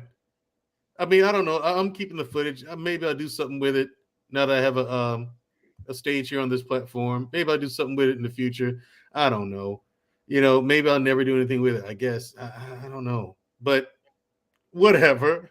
You know what I mean? But like Marcus said, I'm cutting weight. It's got to go. Look at my face, man. I know, bro. And stuff. Yeah, it's got to go. I've had enough. I'm in jiu-jitsu, sucking in air. Wow. I'm putting in work and I'm submitting people. You know what I'm saying? But the stamina, dude. Ooh. Hey, when I came from football season back into wrestling, I felt so out of shape. The first 2-3 weeks, lost like almost 20 pounds, just straight up wrestling. Yeah. It's a different mechanism. So you can't none of these disciplines transfer from one to the other. So that's the problem. Yeah. Yeah. All right. So to play a sport to get into the shape, and then it's like you're starting over. It is. All right, we're gonna close it out, and we're gonna come back around to this subject again in the future, people. Not in the distant future. I don't like doing that, but we'll come back around to this in a few weeks, because when it comes to health and wellness, there's a lot to cover. Would you be up for that, Dr. Bennett? I would. And Okay. again, it's not a lot to cover. Again, as I said earlier, there's a lot of tools. Yes, a lot. So again, so you're not going to have. I mean, even in this conversation, you heard a lot of different approaches to weight loss and whatnot. I think what I wanted to close out on is I think everyone is in agreement on the things that are harming us. Again, the high fructose corn syrup, the processed foods, and the sugars and whatnot. And again, when you're in low income communities, whatnot, again, oftentimes the cheaper these things become cheap, and so you see an overconsumption of these things. So at the very least, you certainly stay away from those. I think again, one point that We Ain't Signing was talking about was definitely try to eat a food with one ingredient in it. I think that's also key. If a food has more than one ingredient, and unless for seasonings, I think those are things to get away from. But again, there are a lot of tools that people use, and again, not everybody can take on everything. I mean, some people can't digest properly beans and legumes. Some people have allergies to that. Some certain vegetables. I love broccoli, but it makes me gaseous as heck. So I'll snack on it. But if I have too much, I get bloated like crazy. But I love just munching on it. So again, you also have to have an understanding of what foods are going to work for you, and then if you can introduce diet. And exercise and have some discipline there. Again, those are additional tools on the tool shed. But to have our people start thinking about ways how we can improve our health overall. Continue to have these conversations about it, and to also and again, there's a mental component that again We Ain't Signing also brought up again. So there's a lot of subject matter. Obviously, we're not going to cover in 1 or 2 sessions. but I think this is certainly a good beginning and a good area for this platform. And again, there might be sessions where I can see, we talking about one session on fasting, and then there might be another session that doesn't deal with fasting at all. Maybe eating the 5-6 times a day sort of strategy. I've seen that work effectively as well, but you're not eating as much. I think if you're going to eat 5-6 times, but you're going to be overloading calories, that's not good for you. But some people have a lot of little meals, and I've seen that effective as well. So again, a lot of different approaches, but it's not a one size fits all. But we definitely need to recognize one thing that we have to stop doing, though. I think overall, and I'll close on this, is again, as we started out the show with, the justification or the acceptance of unhealthy lifestyles and unhealthy weight, in our community as an accepted, as something that's not only normalized but even romanticized. Again, I go back again, the fat boys, heavy D, all those guys, that never became a trend in our communities. But now with oftentimes with our women, a lot of the women entertainers, whatnot, like I said, Lizzo, who's on the chart here, it's almost like she's trying to be an advocate, for those people, to embrace. Yeah. So I think that, we can't let that be a prominent voice in our communities. We need to, be able to educate people. Again, this stuff long term. You can get away with a lot in your 20s and 30s, but those health problems start to show up, especially once you start hitting 40. Then everything starts to change. And that's what I was telling one person I talked to recently. I was like, listen, the weight gain, the reason why it's a health concern to me, because you might go to the doctor and metabolically you could be absolutely fine. Your blood work fine, cholesterol fine, but all of a sudden, and it might be the next week, one day, zang. Yeah. All that stuff is going to hit you one time like a ton of bricks out of nowhere. It's just, the visceral effect, you just don't know how it's going to hit your body. That's right. It could be a cascading effect where over time you come down, or it could be all of a sudden, or might have no warning at all and just die of a heart attack. No rhyme, no, just, what I'm saying? These things happen. So silent killer. Silent killer. You just want to give yourself the best chances possible. Now, Marcus, give us your closing thoughts, man. Man, this is a great convo. I appreciate all you guys. Appreciate you letting me up. One protein that I will suggest to people that helps me out and helps a lot of others, Isopure. Isopure protein is low carb to zero carbs. Depending on the flavor you get, they got banana, they got bananas and cream, they got cookies and cream, they got chocolate, they got hazelnut, they got, all these flavors to make it interesting. It's soy-free, lactose-free, and gluten-free, with low calories per serving. It helps out a lot. And, I appreciate it. Don't worry about the supplements like everybody said. Start off with just what you eat, portion control. Replace everything you have in your fridge that's unhealthy and put healthy foods in there. You'd be surprised how big of a difference that makes. Water, like Tommy B said, use it as holy water. Drink that stuff. Just treat that as holy water. Just drink it. Don't worry about any other artificial sugary, like, juices and fruit. Eat your fruits, but don't worry about the artificial juices. Don't worry about that stuff. Right. All right. And get your rest, and don't overwork yourself, because there are people that are way better shape than I ever was in my prime that are passing away recently, that are in extreme shape that passed away. So don't overwork and don't take certain supplements. All right. Well, other than that, I appreciate you guys, and shout out to Black Man Unfiltered Network. Hit the link, like, share, and subscribe. Make sure you tune in Wednesdays, Unapologetic with Mandrell. Also, Convo and Chill with Tommy B. Shout out to Dr. Bennett. Cool Mama Jamma as always. And we ain't signing. He always cusses me out, probably in Chinese or some stuff. Whatever it is. Shit. Thank you, Marcus. All right. We ain't signing. All right. Thank you, Mandrell, for letting me up. My closing remarks are going to be very quick. For those of you who are ready to make a change, and the people who have helped me, number one would be Chef AJ. All these people you can find on YouTube. Dr. McDougall, The Starch Solution, and Dr. Jason Funk. Those three people will get you right, whether you're trying to lose weight or whether you're fighting diabetes or health. These are world-renowned cardiologists, respected in their field, nutritionists, 20, 30 years in the game. And, they help me to get rid of insulin resistance, high blood pressure, and things like that. And so you definitely want to check those guys out, and, if you're ready for a change. And I'll close with that. Thank you. Uncle Tommy B. That's what my kids are going to call him. Uncle Tommy B. What you got as my kids gonna call you if I ever have any. What you got for us? No, I think everybody said it all. I think I just like I said earlier, I think the easiest thing, like I said earlier, is just to try to keep it simple if you're first starting off, so you won't get overwhelmed. Also, for me, I'm kind of like I guess you say like a natural competitor. So for me, as far as with the fasting, it was just a challenge. I was just challenging myself. So that's how I kind of got through that. My dad is also a diabetic. We ain't scientists, so one of the key things with that too is if you're a diabetic, exercise is almost